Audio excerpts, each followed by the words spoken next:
Welcome to this edition of American Purpose. My name is Jack Moline. I'm the president of Interfaith Alliance. 60 years ago, Henry Luce, the publisher of Life magazine, invited 10 prominent men, each to compose an essay on the national purpose. Then, as now, there was a sense that we stood at the beginning of a time of cultural and political change. Our project expands on this work as each episode explores one perspective on where our nation was, where it is, and where it should be heading, with a contemporary thought leader. My guests are from the worlds of faith, government, politics, and culture, and they have generously agreed to share this time with us. You can find out more about Interfaith Alliance and our mission to protect your faith and freedom at interfaithalliance.org, and by listening to our radio program and podcast, State of Belief, at stateofbelief.com. But right now, let's find out more about the American Purpose with my guest, the Very Reverend Kelly Brown Douglas, who is the Dean of the Episcopal Divinity School at Union Theological Seminary and the Canon Theologian at the Washington National Cathedral. A lot of title. We'll maybe unpack that a little bit, but welcome and thanks for being here. Oh, well, thank you. It's so nice to be here. So let's start with the question. In your opinion, what was the original national purpose of the United States? Yeah, what a question. Because I really do believe that this is a truth we need to tell about the roots of who we are, our identity, and who we intended to be, so that we can become who we want to be. So I think what we have to understand is that this nation was founded on the premise, and it doesn't take us, we don't have to dig very deep to find this out, that it would indeed be this, as I say, this city on the hill, but a city on the hill that was indeed exemplifying what they believed to be the best of Anglo-Saxon heritage. It was carrying forth the Anglo-Saxon legacy because there was this belief that the Anglo-Saxons from this sort of ancient woods of ancient Germany, that somehow they had exceptional virtue, and that they also were able to form this exceptional sort of democratic way of governing. And so the intent was for the Anglo-Saxon the Anglo-Saxons to carry on this heritage and to build this nation as this Anglo-Saxon exceptionalist nation that was a city on the hill, a beacon to the rest of the world. And as I said, you can just look at even the writings of Thomas Jefferson. And he very much believed in carrying forth this Anglo-Saxon heritage and legacy. And so that's what we have. And so this nation, from its very beginnings, its root identity was to be this Anglo-Saxon nation. And we see that everyone that looks Anglo-Saxon is an Anglo-Saxon. That gets complicated. So whiteness sort of began the mask of that. And so American exceptionalism was really Anglo-Saxon exceptionalism. We have to come to terms with that. But I can't say that without saying something else about the nation and its founding. And that is that even as we understand that sort of almost white supremacist foundation, the nation was able to give birth to a broader vision.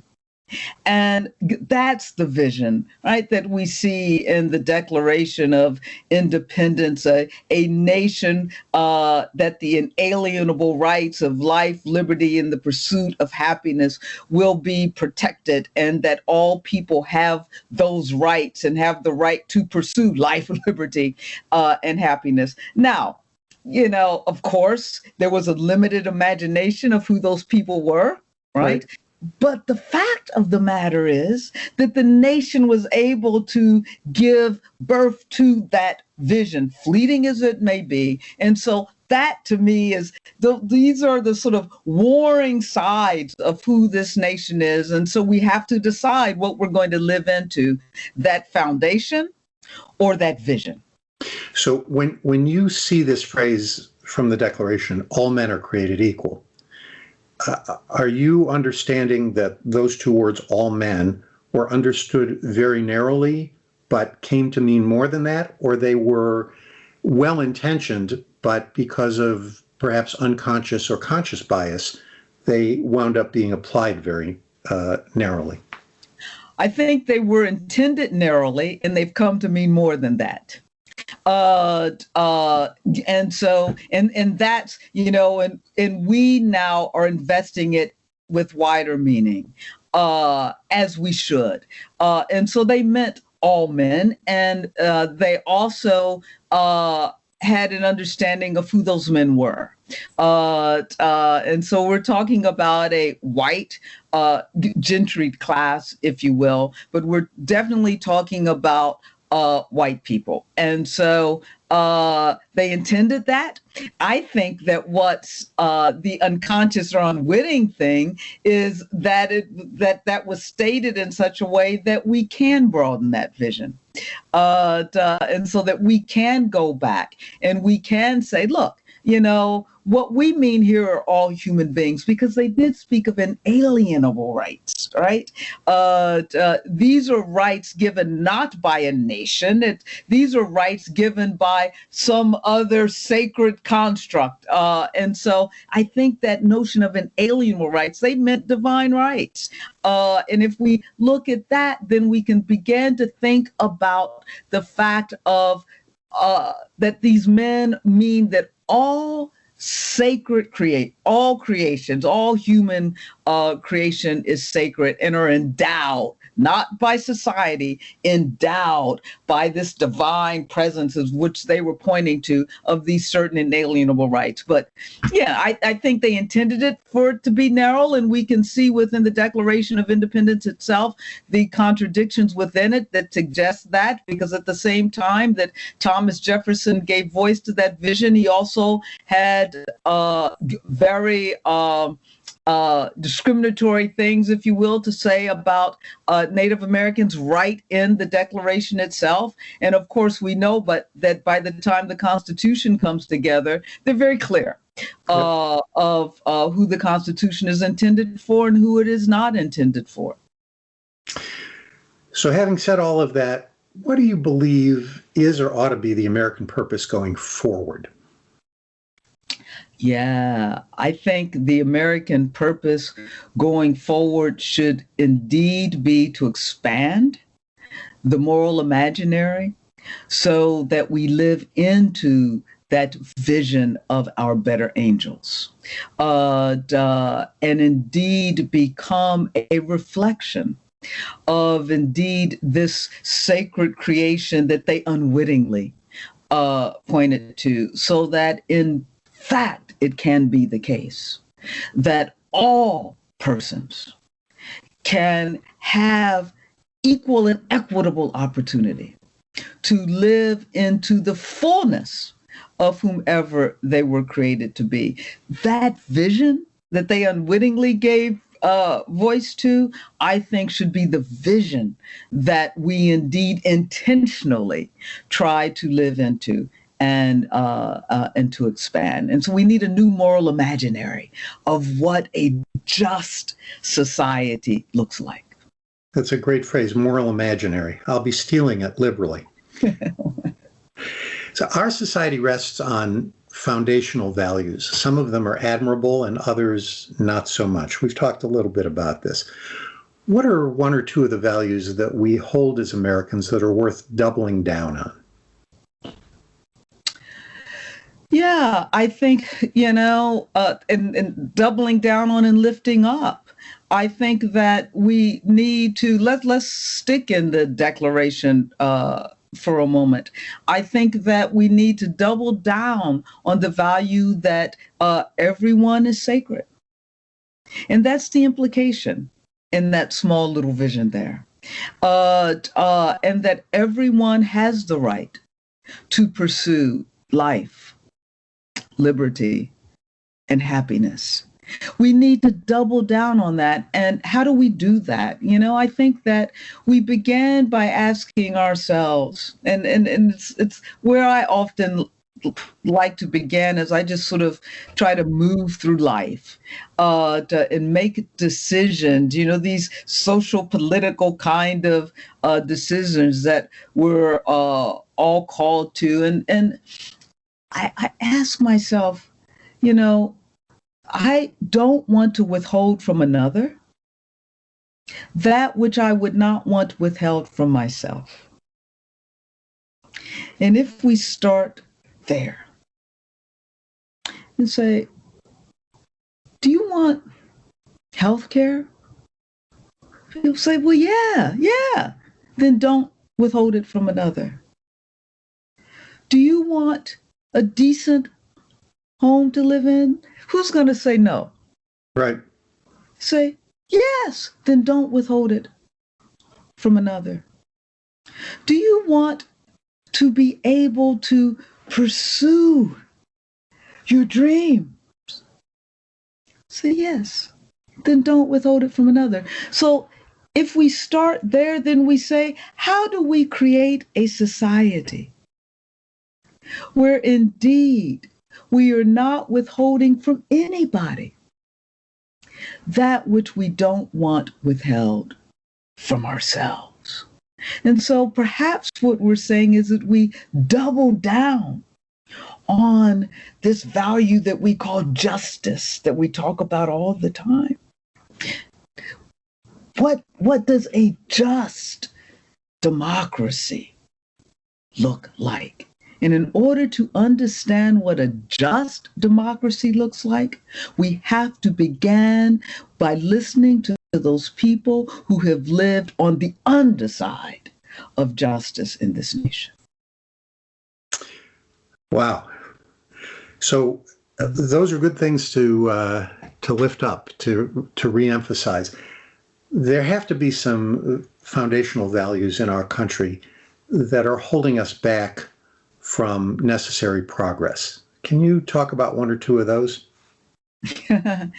Yeah. You know what? People now talk about tribalism, right, in this country, and division, and how that's holding us back. Look, let's go back to the first question.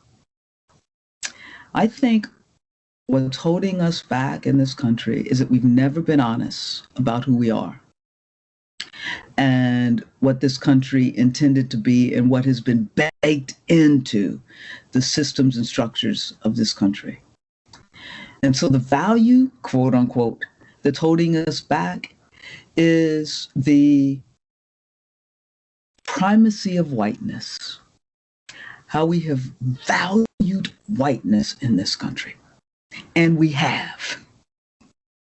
And we see that in the latest calls to make America great and all of these things that are happening. We need to read that for what it means in this protection, again, of this Anglo-Saxon white exceptionalism.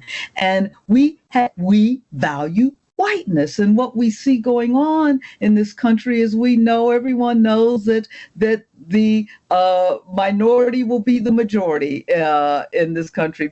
There will be no real white majority in this country. And so whiteness is clinging, holding on as best it can to its power, to its exceptionalism, to its privilege. And I think we need to name that. And we need to understand that this nation has said it shouldn't be a melting pot, because that means everyone has to melt into being white. But we claim that we are this diverse nation, and we're, give me your tired, your poor, your huddled masses yearning to be free, and this value, this American value, is that anyone can make it. Well, no, not really. And so we need to say, is that what we really believe? And if that's what we believe, then we have to do something about the real value in this nation, which has been the value of whiteness, which we have protected. We have protected from the huddled masses yearning to be free, because we're scared that when those huddled masses come and become free in this country, then white will no longer be the normative center. And so I think that's the value that is getting in our way, and we have to name it so that we can grow and become the nation that we pretend to be. So as I'm listening to you talk about this, I'm smiling because it stands in such contrast to what the original collection that we're basing this series on is all about. And all of the essays were written by white men or by men who presumed themselves to be white, even if they weren't accepted as white in society, members of the Jewish community in particular. So it's fascinating to hear you talk about this. Most of our constitutional guarantees emphasize our commonality, what we should be as a country. But the first freedom in the Bill of Rights is very personal. It is religion, the freedom of conscience. Are there values rooted in your personal belief system that you commend to people who do not share your personal beliefs? Yeah, and I think it goes back to what I said earlier. I think that we can find that in all of our major world religions, and not that I can speak to all of them, but there's this common thread that seems to move through our various religions. And, in my tradition, we call it the golden rule. Do unto others as you would have them do unto you. And I like to live into the reverse of that. Don't, as I said before, don't withhold from another that which you would not want withheld from yourself. I think that's the common value that speaks across faith traditions. And that is the value of the sacredness of the human person. And to do unto others as you would have them do unto you. Imagine if we could build a society around that, and that our policies, our systems and structures were built around that. It would be that just democracy that we claim to be. What's interesting, we talk about the separation of state and religion, church and state rather, that they were the founding fathers of this nation, never intended for us not to bring our religious values and beliefs to the public square, not in the way in which we impose our particular faith tradition on somebody, but the way in which we bring our moral values. And so I thought your question is, I love your question because it reflects the fact that we are to bring that to the public square, not our doctrines, not our pietism, and not all of our sort of particular belief systems, but what's the common value? And I think the common value is indeed the golden rule, appreciating in the sacredness of all humanity. It's terrific. How should our society collectively pursue our national purpose? What do we need to do? Well, if I knew that, boy, the state we're in, but and I don't mean this and so it sounds like delusional or whatever. It's like, really? But sometimes I wish people could just step back, take a breath. We see all of this craziness going on in our country. People divided by race, the class, believe other accidents of our humanity. And I wish sometimes that people could just step back take a breath and say that that person over there that doesn't look like me is just like me. I think that change really begins from the bottom up. The web of relationships that we build. I think that oppressive power and subjugation trickles down, but change can radiate up. And if we could just take a breath and say, wait a minute, we are just all trying to do the same thing. Live, thrive, and yeah, it'd be good. I also think that's why our faith communities have a special role to play in this. We have to bring who we are as moral beings, not political beings, not whatever, as moral beings, to the center of our discourse and to the center of who we are. So we're having this conversation on the eve of the biggest football game in I'm a football fan. Well, and in a lot of ways, football and other sports are metaphors for the American experience, because there's a sense of competition and a sense that someone has to win and someone has to lose. Do we have to let some of that go in order to achieve this dream that you're articulating? Oh, indeed we do. I think we all lose when we are a society with injustice at its center. And what we have done is we have substituted privilege for justice. We have prioritized unity over justice. We have mistaken peace for justice. I love the no justice, no peace chant, because really peace is justice. And so I think you're right.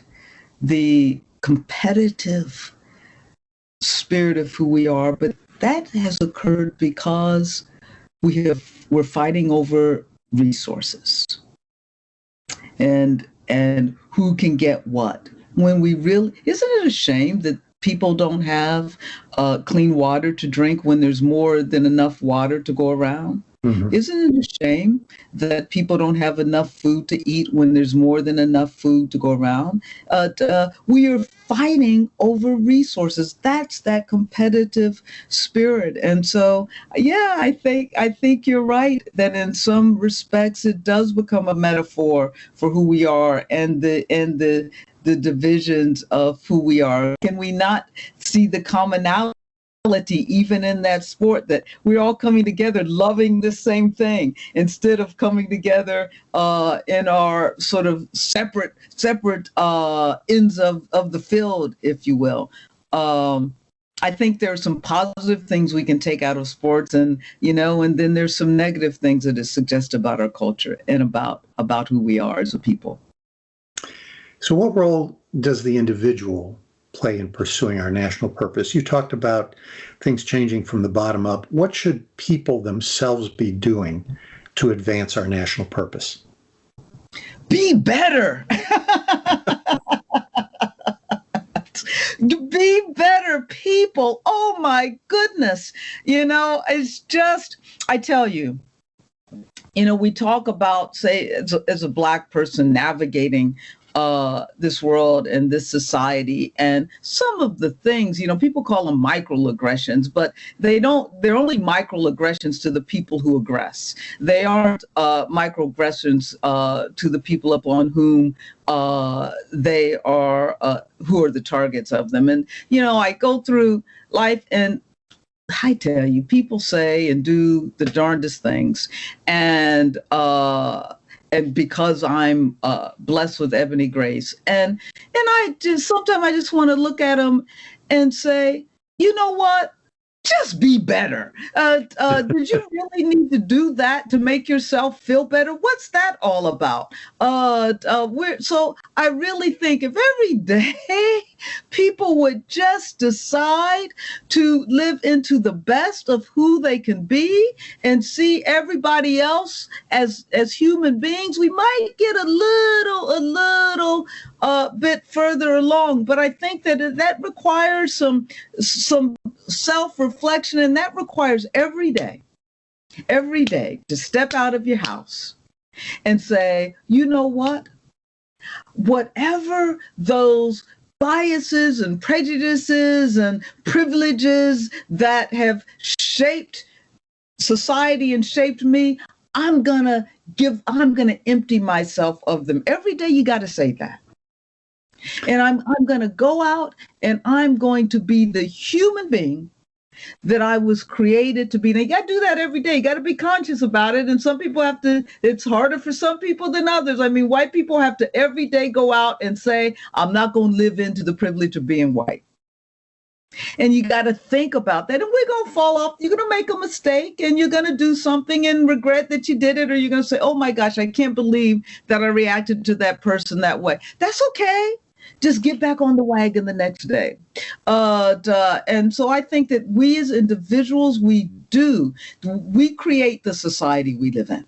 We create the everyday culture that we live in. We create the ethos that is a part of our daily living. And so that every day we need to say, I'm going to be better today than I was yesterday, and I'm going to live into the highest aspiration of myself.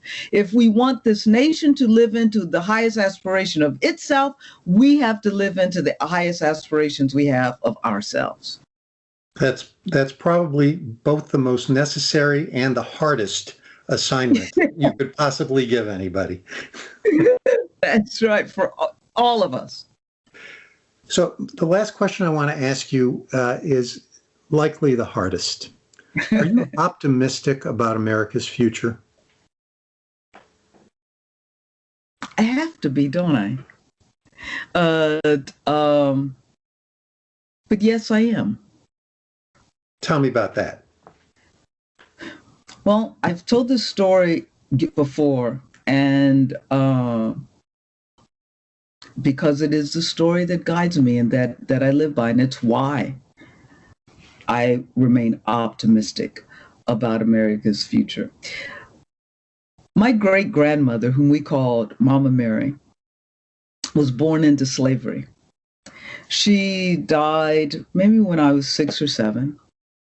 And every time I think of Mama Mary, I think of those persons who were born into slavery, who died in slavery, who never, ever breathed a free breath, and never, ever imagined that they would breathe a free breath.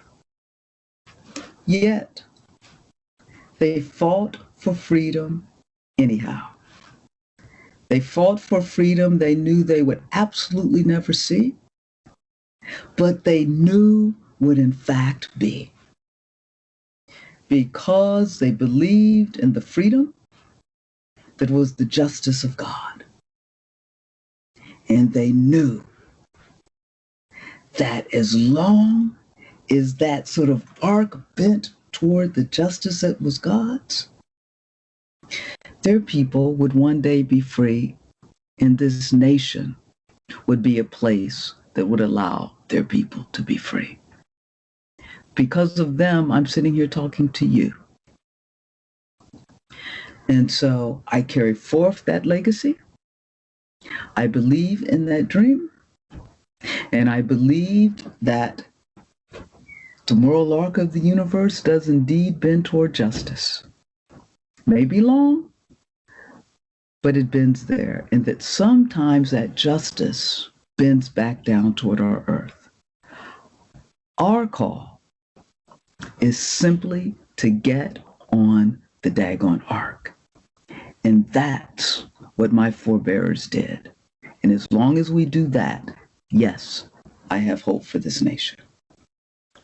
You know, I hear a story like that, and as I imagine you do, I wonder what stories my great-grandchildren and great-great-grandchildren are going to tell about me and my role in this world. And that's a motivating factor for me. That's right.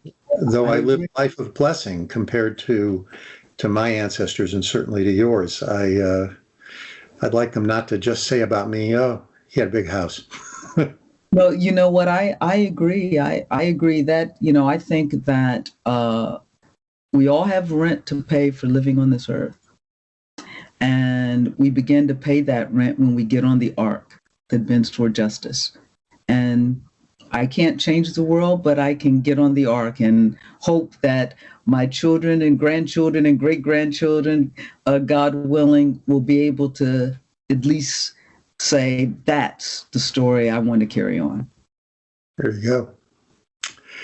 Well, I want to thank you, and I want to offer thanks to our listeners for engaging with us in exploring the American purpose. It has been an honor and a pleasure to spend this time with the very Reverend Kelly Brown Douglas, who has shared her perspective so generously. You can listen to this and other episodes at americanpurpose.org and learn more about our work at stateofbelief.com and at interfaithalliance.org. Interfaith Alliance has produced this program under the guidance of Ray Kirstein. I am Jack Moline, encouraging you to live with purpose.